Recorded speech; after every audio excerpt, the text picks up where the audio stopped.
Hi everyone. So I was looking through some of my old comments and I had an idea for a video on sugar.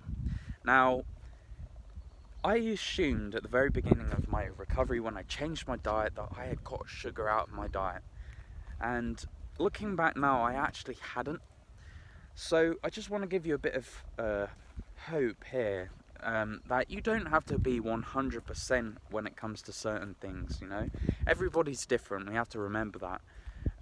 So, for example, I used to eat sumo beans in the beginning. When I changed my diet, I was trying to be gluten-free. I found it very difficult at first, and I was trying to find foods that, you know, satiated me.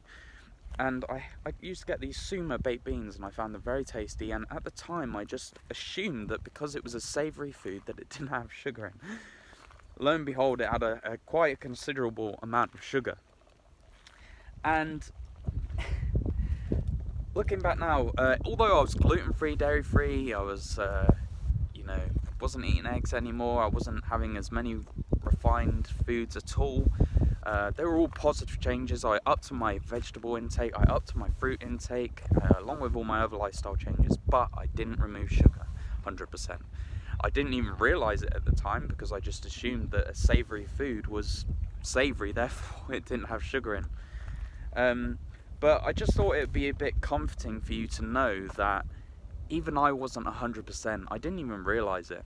So if you feel like you slip up on a bit of sugar now and again, it's not ideal, but there's worse things you can do. Like for example,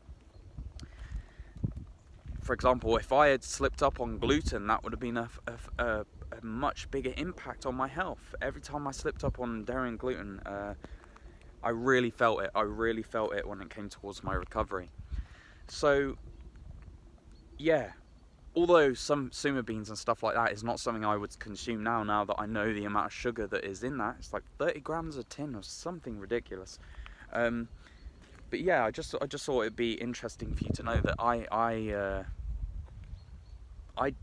wasn't 100% when it came to something like sugar. So any reduction in something, a refined food, is definitely good for your health, but don't beat yourself up if you don't feel like you're doing it 100%. However, I will say that I've spoke to some people in consultations and they go, I avoid fruit because of the sugar. And then when the sugar cravings just get so relentless, they end up binging on the refined stuff. So I say, embrace the fruit. It contains the minerals, the vitamins and everything, the fibre, the water, the hydration and everything, so that you are less likely to go to those refined foods. But yeah, I just thought that might be a little bit interesting for you, the fact that I did actually consume sugar during recovery. Although it was vastly reduced to what I ever consumed beforehand, I still had times when I was consuming sugar.